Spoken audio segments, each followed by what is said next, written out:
Hi, how are you? This is like the Hello, official hello. how's it going, Nyambura? Well, thank you. It's good to see you. It's good to get on this call with you and have this conversation. And Awesome, awesome. I'm happy to be here. yeah, I've been telling everybody I'm bummed that people weren't able to come to Nairobi and show their films and see the Yeah, city and so on, but next best thing. Um, so we're here today to talk about your film Gold Coast Lounge, and maybe we could start with what set you down the path to make this film. And I'm asking this especially because I noticed that earlier you made this short called Black Rose, which um, looks visually is very similar to Gold Coast go Lounge. for It it. feels like a precursor of sorts. So maybe you could talk to us about what got you making this film. Yeah, you're absolutely right. So we did a short film, Black Rose, in 2016. So you can think of it as a proof of concept of what we're looking at. Us first exploring this Afro-noir thing that I imagined. It's just basically trying to find a way to tell a story with symbols, using characters that represent different parts of our political structure or our structure of our country in general. And just finding different artistic ways to just tell a story. Using classical Hollywood aesthetics and mixing up with our African culture. So Black Rose was it. I believe it's 8 minutes, 10 minutes, whatever. And yeah, we sent it to festivals all over the world.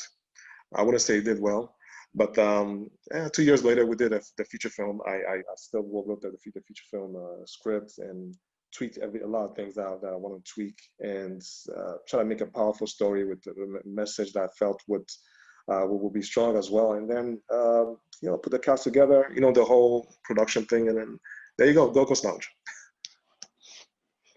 I like this idea of a essentially a dry run, like Black Rose is a dry run, a chance for you to test out some ideas and so on.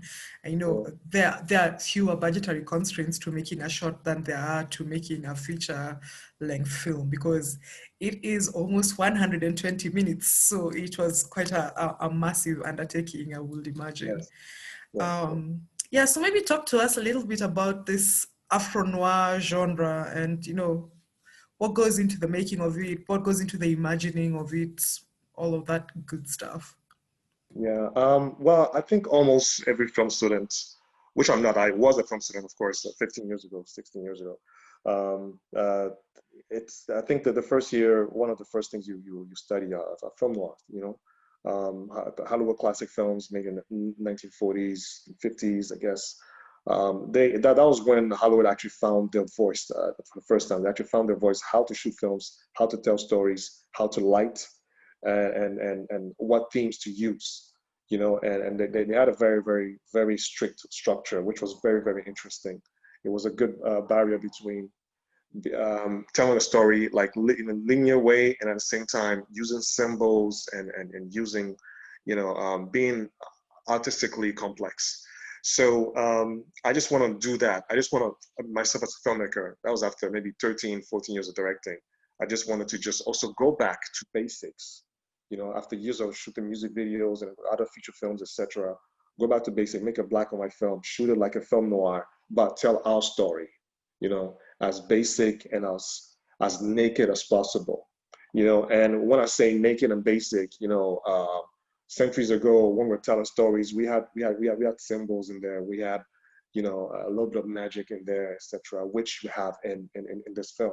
So basically, mixing the Hollywood aesthetics of film noir and mix it up with our traditional way of telling stories as Africans. So now, what do you have in a film noir? One, of course, black and white. That's the most obvious thing. And in the Hollywood film noir films, of course, you have men wearing suits, women wearing nice gowns and stuff. And you have, in the theme of the story, you have a female that is um, that disrupts the main character's moral compass. The closer he gets to this femme fatale, the further he goes away from grace. This is exactly what happens in this film. To talk more about this female character, she's very, very interesting and what she represents. So, and of course you have, you know, a little bit of the gangster story, mafia story. You have that, and the city itself is a character, cigarettes, whatever. So you have all these things, but you mix it up with, you know, Daniel, the main character, having visions of having his ancestors being around him, and in traditional clothes, and him in the wilderness, and you have symbols, and you have you know, almost like a folklore, so to speak, you know. And it's definitely African because, you know, our local language is in there predominantly. You know, it's proudly African, and the themes in the film as well. The things that we talk about how the lead character wanted to be independent and not necessarily import so much from the Western world. So the same thing can be said about the aesthetic of the films as well. So as a character, he was proud, and he acknowledged the fact that, okay, we used to be colonized, but this is how we are now. Let's be independent.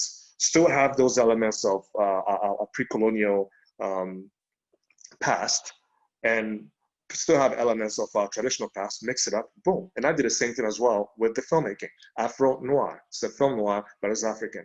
So as you can see myself right now, I'm dressed up in a t-shirt, but has an African print in there.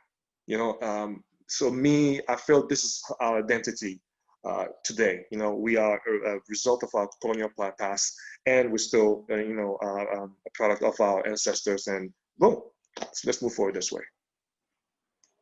I love how even your sartorial choices are linked to some of these filmmaking ideas you have.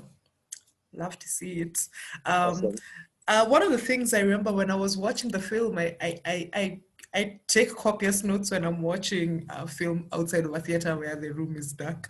And I said, there's a lot to be said about the place of women in the universe of the film. And you just alluded to that. So maybe talk to us a little bit about that, because it's something I wrote down and was like, we men, you know, so speak to us a little bit about that.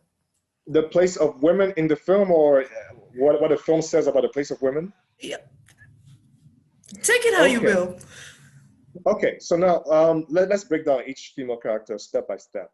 Now, first you have Rose, the lead character, right? You know, she has something special. She's a jewel. She's a gold in the film. You know, she's the prized possession. Now, she's very, very important because nothing happens without her. But then she's used here and there. Let me explain. The thing about Rose, we make sure that we portray her as a very, very valuable individual, right? And to me, in the film, she represents us, citizens of the country. We are extremely valuable to the country. We are the soul of the country.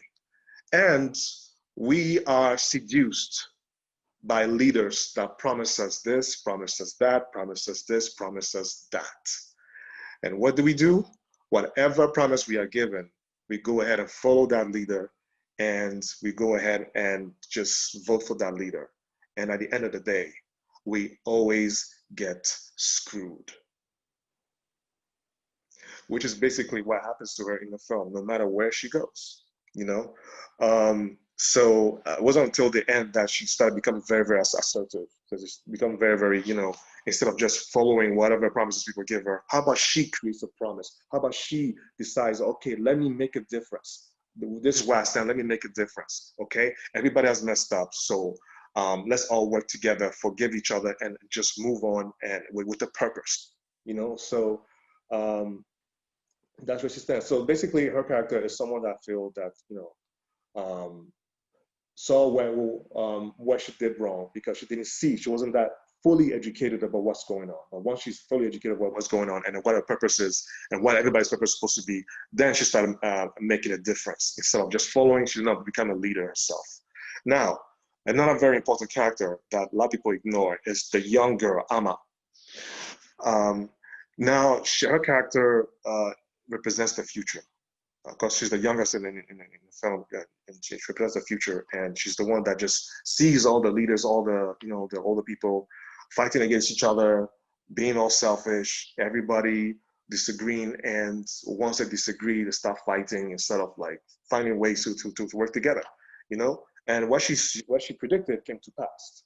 You know, if we the people keep fighting against each other. The only person that will win, it's not one of the two, it's the people outside, you know, that have a piece of our land. So if we don't stand on our feet, we'll die on our knees. So if we're fighting together, and we'll end up being on our feet, we'll be so weak. So the outsider will just take over, and that's it. And we see that happening in a lot of countries worldwide. A lot of countries worldwide, they get taken advantage of once they are fighting against each other in a civil war. So so basically, her character is very important, and she's held back. You know, she auditioned for, you know, to be the singer. She's held back, and probably not because she's a bad singer. She's an amazing singer, and you know, she's not allowed to fly. She's not allowed to express herself. She's not allowed to completely, you know, be an independent woman. Be you know, someone to live up her full potential. You know, she's not given that opportunity at all. So our children and our young generation are our future, you know, and the older generation need to acknowledge that and give them a chance, and that's the only way we can move forward. Another one will be Aketwa, the female protagonist. I want to say her, the fact that she's a female is directly connected to what she represents as a character.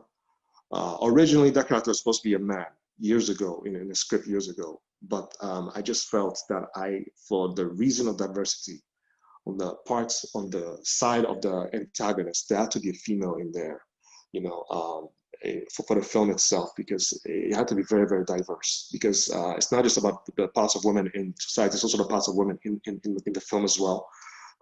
People really appreciate how it's all mixed, you know. Yeah, she's an antagonist, but there's a good side in her. We understand why she's doing what she's doing, and you know, so there's good and bad in everyone. There's good leaders and bad leaders. I know the film is set decades ago when women are not given proper positions, etc. But I think people do appreciate her strength in the film, even if it's misguided. I think people are inspired in the fact that she's a strong woman. She's a leader among men. She's a gangster among other gangsters. The women can be whoever they want to be. You understand? Even though, you know, what happened in the end, it happened. At least she fought for what she believed in. You know, and if there's something negative about the way she is, she was made that way. You know, so I think the audience would definitely understand that. You know, that's what happened when someone is guided. But at the same time, she's a strong character, and she retaliated after what was done to her. And I think people will read it the right way. Oh yeah, I mean, each of those characters does a lot of work and they're all quite memorable in their own way. And you're right, even the ones who are villains are still quite sympathetic. It's not, you don't leave the film being like, okay, throw all of them away, if you know what Yeah. I'm saying. Like each of them brings something. And just to touch on some of those themes you've talked about, I'm curious if this particular time in Ghanaian history is something that you were intent on exploring. Is it a continuing concern for you, or was it, you know, just a thing to do with this particular film? Because it read, as you pointed out, very much as a commentary on, you know, that particular time in history. Well, the thing is, the funny thing is, I knew that no matter what time in history I was referring to in the film, it still applies to us to today. You know, the things that they're going through in the film, that they're arguing about in the film, we are still going through that today. You know, we talk about how Chinese are, you know, you know, infiltrating so many different African countries and offering to build this, build that, build that. We'll loan you this, we'll loan you this amount of money, and then if they don't, we'll take your monument, we'll take basically recolonize you. You know, that's what was happening at the time that I was writing. You know, there are no Chinese in the film, but it doesn't matter. The idea is that, you know, you're an African country.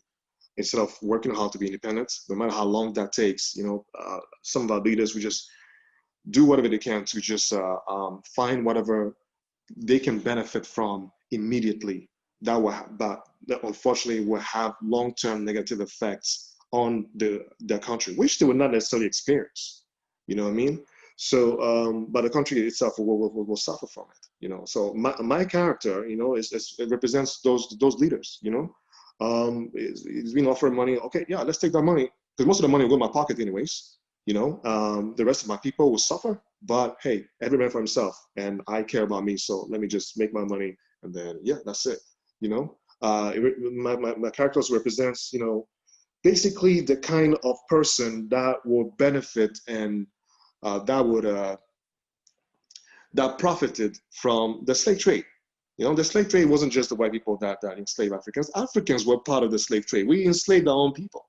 So he's the kind of guy that will do that,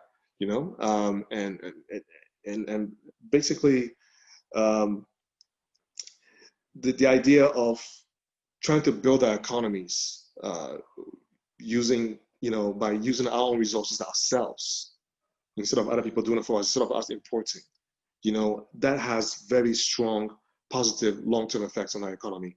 And that's something that Daniel was really fighting for. That's something that I made sure I put in the story, because even though the films have been posting independence Ghana, like close to independence, 10 years after independence, till this day, we are still struggling with that concept. So I feel it's definitely relevant to today. Definitely relevant.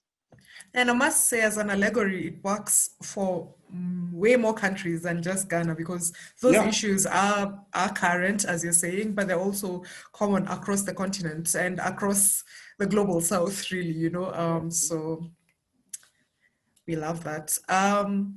So we're going to shift a little bit and talk about the music, because that's my favorite. a very significant part of the film. Like, it's quite a spectacular audio experience. Like, the whole time you're watching it, you're like, well, okay, music, So, and you composed the music. I mean, you had a significant part in the making of the sound element of the film. So talk to us a little bit or a lot about this. Yeah. Okay. Mm-hmm. So, of course, there's no way you can make a film noir without it sounding like a film noir. Mm-hmm. And there's no way you can create a specific genre without having the sound and the music complement that.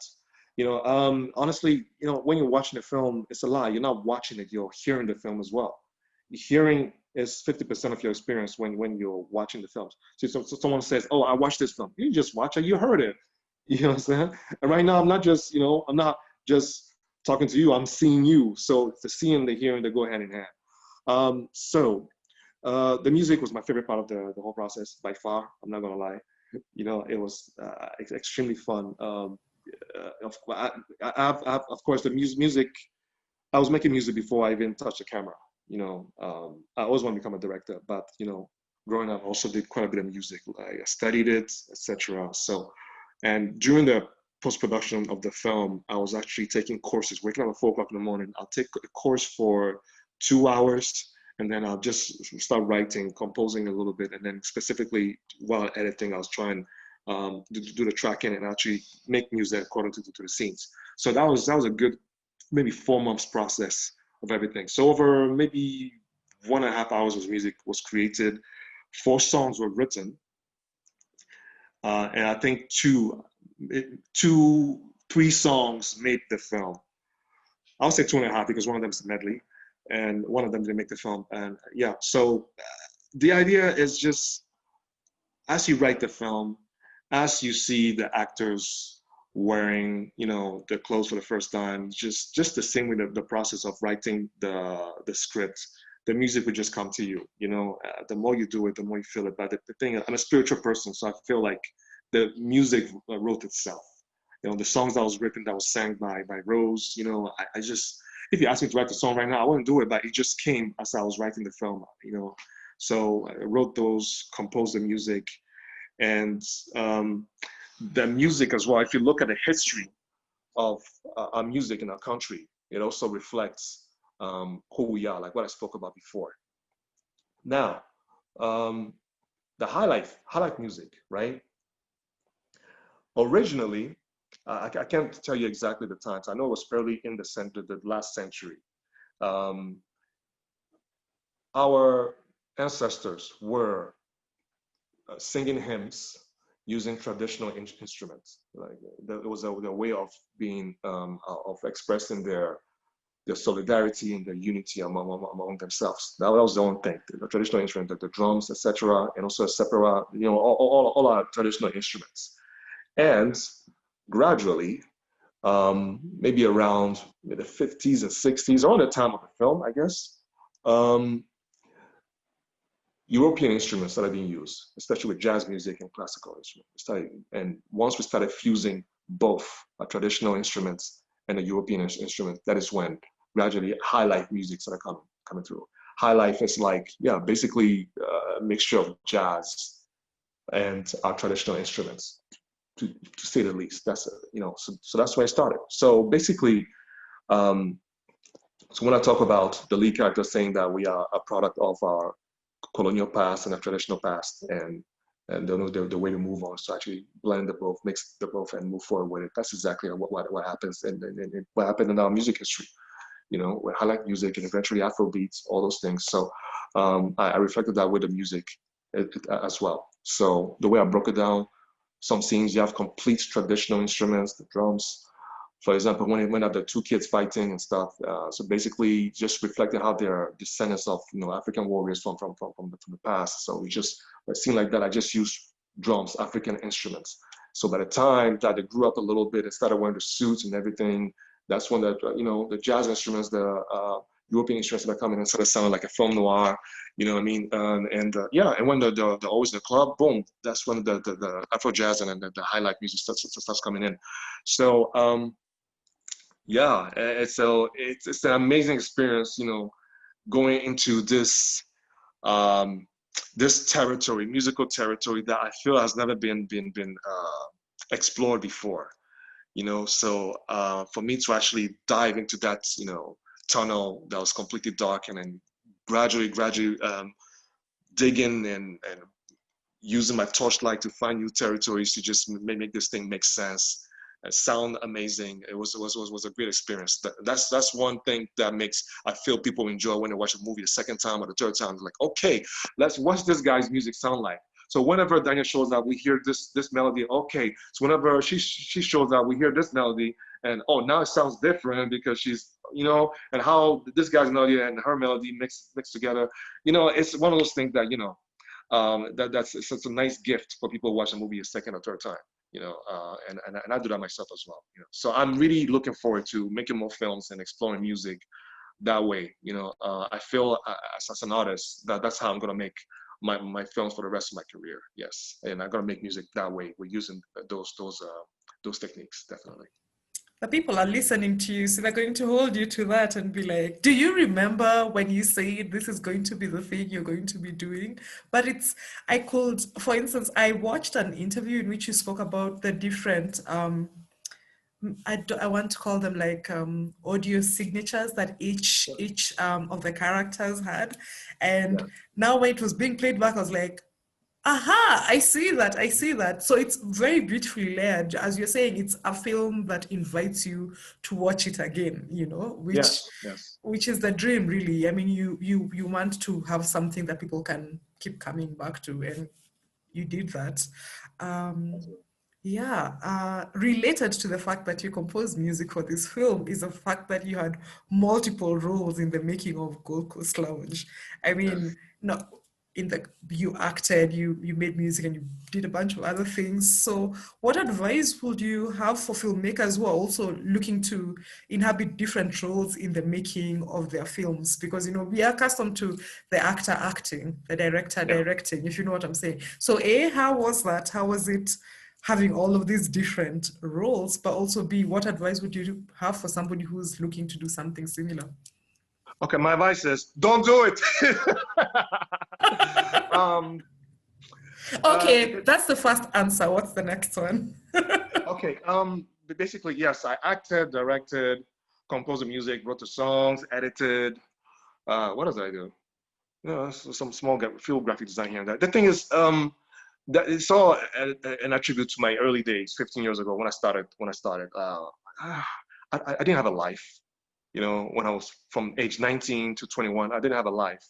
My first movie, I spent 2 years making it, so I just basically had all those roles. And there's no way you can do these things unless they're cemented in you, and they are and you study them. I wouldn't do these things if I wasn't confident in my abilities and if I didn't have a passion for it. So acting, I studied it for so many years. Directing, of course, is who I am. Music, I spent so many years doing that before I even acted or directed. So it's all about the spirit. Whatever the voice in your head tells you to do, just follow it and do it. You know, so that's exactly my experience with this film. You know, I didn't just say, okay, I'm going to do this. No, I feel like I've heard a voice in my head saying I should do this. I saw it in my dream, actually. I saw Black Rose, the short film, in my dream, piece of it in my dream. And then the next day, it's like, you know, I told Essie, who's the producer in the film, I told her about it and stuff. And then months later, we did it. It was a beautiful thing. Now, the thing about me acting and directing, that alone, it's like asking Stevie Wonder, who cannot see, by the way, how do you play the piano and sing at the same time? Even when you play the piano, you play multiple keys at the same time. How do you do it? See, the thing is, the multiple keys, they are chords. You see them as one. You don't see them as multiple keys anymore. You know, of course, you start with the individual keys, and later on you learn all the different chords and different scales. Sometimes you see all the scales as one thing.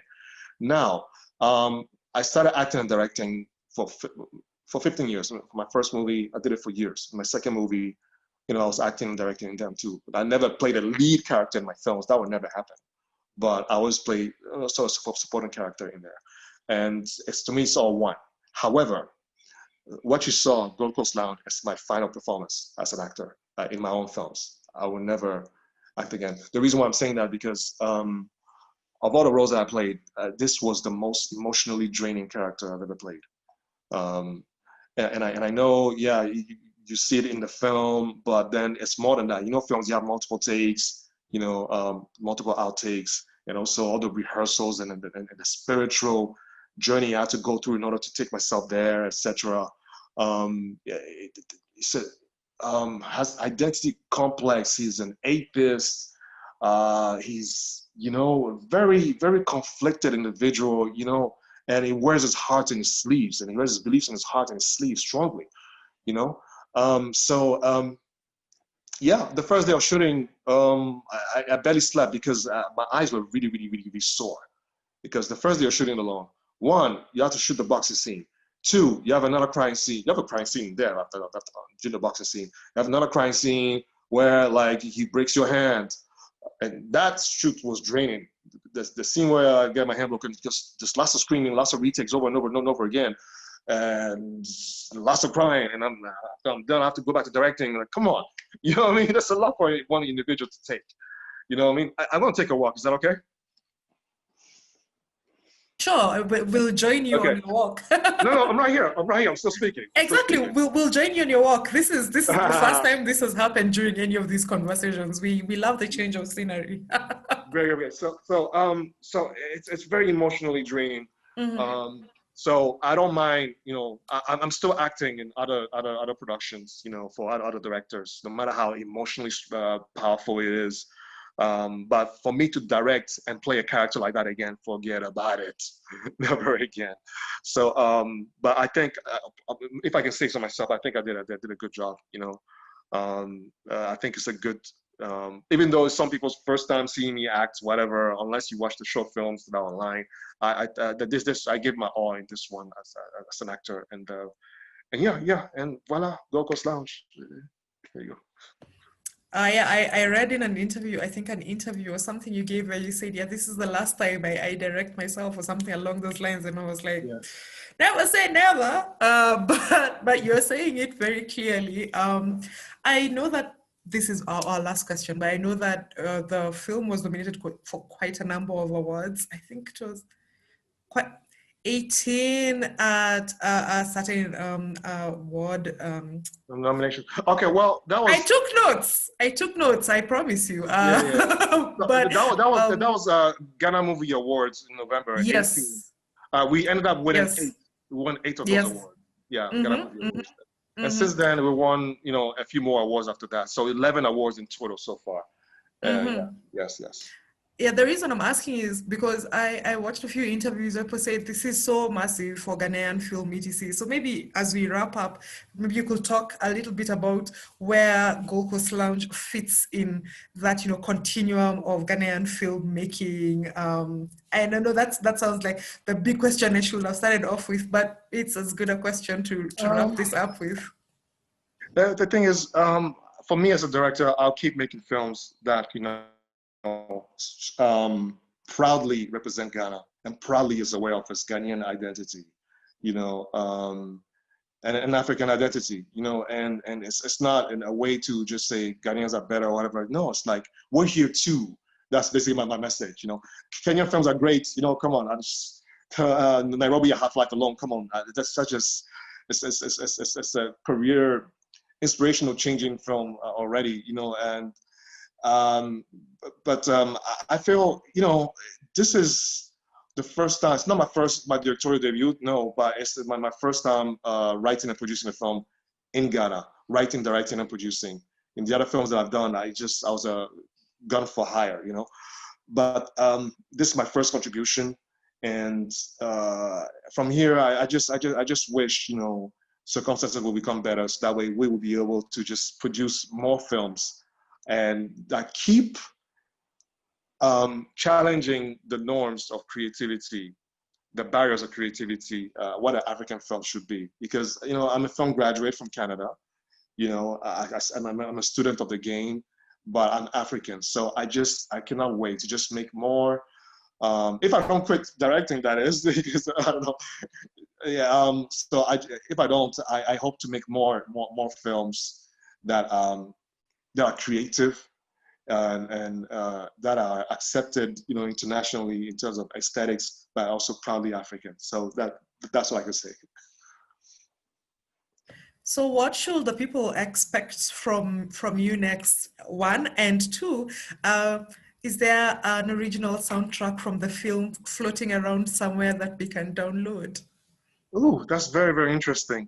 Um, what you asked, I mean, if there's a demand for the soundtrack, right now, we're at the end of our festival run. If I'm not mistaken, this is the final festival, if I'm not mistaken, that this film is going around. But after that, I just hope somehow there'll be a VOD the distribution of the film, that everybody will be able to watch the film. Right now, it's still available in England, through the British Film Institute and stuff. So hopefully, when there's proper VOD platform for everybody to watch the film, and if there's demand for a soundtrack, whatever, and we just release it. Other than that, I've been listening to it in my car for years now, but if there's definitely demand, that people, including the songs that Black Rose was singing, then we'll definitely release it. But other than that, people should just follow the page Gold Coast Lounge on Instagram and also on Facebook. Yes, and stay tuned. Which still leaves that other question. What should we expect from you? Are you working on something right now? Should we keep our eyes out for more of your films now that you've said you're not acting in any of your own films again? What should the people expect? Um, uh, I don't know. We don't know. Again, everybody that made plans in 2020, we all know what happened this year. So I wouldn't know. I will always be an artist. So I will always be writing. I'll always be, creating, especially on the music side. I've been working and exploring that quite a bit. Um, but what all this will lead to, I have no idea. So again, it's all about demand. It's all about demand, and it's all about, again, where the spirit takes me. The same way I just stood there and I saw something in my dream and it just came to life. You never know. So just everybody should just follow me on social media, and hey, if something comes out, something comes out.